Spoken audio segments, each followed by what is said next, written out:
welcome back. There were some sharp exchanges this week between Donald Trump and Hillary Clinton over temperament, character, job creation. First, though, some numbers that show a sharp divide in early campaign loyalties. Look at this. Both candidates have a gender gap. If you look at this polling, this is from Monmouth University. Donald Trump doing very well with men. Hillary Clinton has a problem. The flip side, Hillary Clinton doing extraordinarily well with women. Donald Trump has a problem. So let's just do a comparison. If this is how it looks at this point in 2016, how does this match up to how things went in 2012? Well, take a look. Hillary Clinton underperforming President Obama on Election Day 2012 among men. She needs to work on that. And then look at this. Donald Trump at 30% among women. Well, Mitt Romney got 44%. So Donald Trump has a huge problem there. Both candidates with a gender gap, if you will, they need to work on. One constant on the campaign trail in recent days, personal attacks.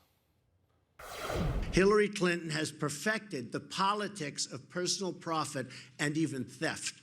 She ran the State Department like her own personal hedge fund, doing favors for oppressive regimes, and many others, and really many, many others, in exchange for cash. Now just imagine, if you can, Donald Trump sitting in the Oval Office the next time America faces a crisis. Imagine him being in charge when your jobs and savings are at stake. Would he even know what to do? Worth noting, both candidates on teleprompter there after the firing of his campaign manager. Teleprompter Trump coming back at least for a couple of days there. Hillary Clinton also, they're reading from a script. Let's be clear, she's reading from a script as well. We just talked a moment ago about the uncertainty and how something like Brexit can force campaigns to adapt. If you listen to those two speeches, it is clear that both of them have this goal. You may not like me, but I'm going to make you dislike the other person more. No doubt about it. And we are in June, so this is a long way to go here. But look, I was struck by in that speech in Ohio on Tuesday, which was followed up by another speech in North Carolina on Wednesday. She was in Ohio and North Carolina. That was very important. She was making her point there. Got a ton of local news coverage. But she's really trying to emphasize the choice voters had. She said the word choice again and again in that Ohio speech.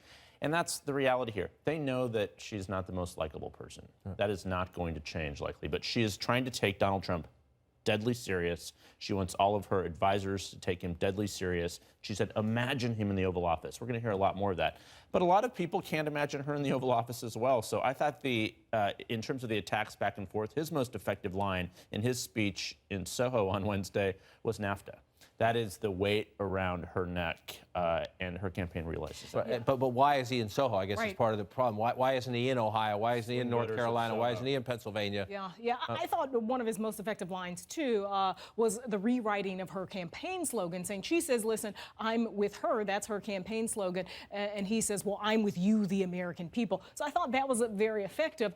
And it's interesting. I talked to some Republicans after this speech. They very much liked the speech. They felt like he was on the right track, really tapping into what is a real consistent strain through most Republicans, and that is this anti-Hillary Clinton stance. So they like that. But after I talked to this same Republican a couple of days later, post-Scotland, they said, why is he doing this in Scotland? So again, we have the problem of the two Donald Trumps, one of whom is on a teleprompter and then one of whom is off script. Go ahead. No, I was going to say the central question hanging over the Trump campaign, now that his former manager has been shown the door, is this new regime going to impose any measure of discipline on him? Get him off Twitter, get him onto a script every day. If they're not, then he's never going to drive a message against her. He showed in that speech that there are obviously effective lines against her. My goodness, she's the picture of the establishment in this anti-establishment moment. But he just can't seem to do it unless he's made to do it. And there's no effort that I can see to discourage the kind of behavior that makes him the issue instead of her the issue. Trump being Trump. He's been in such a positive feedback loop, right? That's how he won the primaries. So now to make the case to him, okay, that's not working anymore. You're in a general eleation. You have to change. It's really hard. And you mentioned her not being on camera. I mean, why is he doing constant TV interviews? I mean, he's doing too much. She's doing too little, maybe. That's probably right.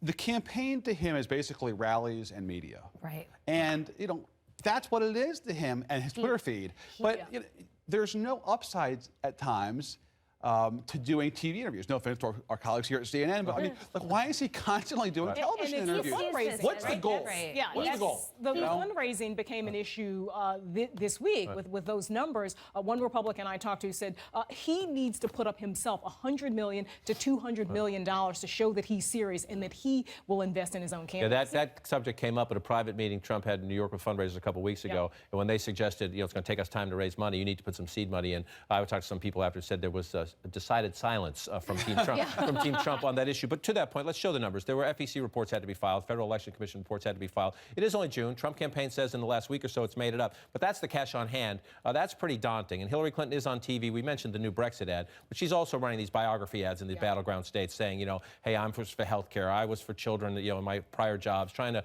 boost her favorability numbers. We'll see if it works. But another thing, you make the point about Trump. His philosophy is traditional metrics don't apply. I'm going to run a different campaign and it's going to work. We'll see if he's right or not. It worked in the primaries. We'll see in the general election. But for Hillary Clinton, if you look at the data, on changing Washington, Trump trounces her. And that's unlikely to change because, as you know, she is an establishment figure. But the one thing she's trying to work on is he has a more narrow lead now when the question is asked, in most polls anyway, who would better handle the economy, which is a central question in any presidential election. So part of her speech that you mentioned this week was she wants voters to imagine Donald Trump. She says, don't imagine Donald Trump when he says, I'll create jobs. Recognize Hillary Clinton says, Donald Trump is that guy from Celebrity Apprentice. Donald Trump has said he's qualified to be president because of his business record. A few days ago, he said, and I quote, "I'm going to do for the country what I did for my business." So let's take a look at what he did for his business. He's written a lot of books about business. They all seem to end at chapter 11. It's a clever line. It's a clever line. Yeah. She's not great at reading from a prompter. She's not her husband. She's not President Obama. It's a clever line in terms of trying to frame a debate. But we've asked this question at this table for months. If Jane Doe voters from a battleground state, what is Hillary Clinton's central economic message? Close your eyes. Right, and there's a debate within Democratic circles about whether it's enough for her to run just against him or whether she also has to put forward her own message. It seems like her team has decided it's actually enough at this stage in the game to just run against him. And it's a strategy that reminds me of what happened in 2012, where Democrats moved over the summer to define Mitt Romney as this out-of-touch plutocrat. They were on the ads constantly in Ohio doing that. Democrats are trying to repeat that playbook this year with Donald Trump.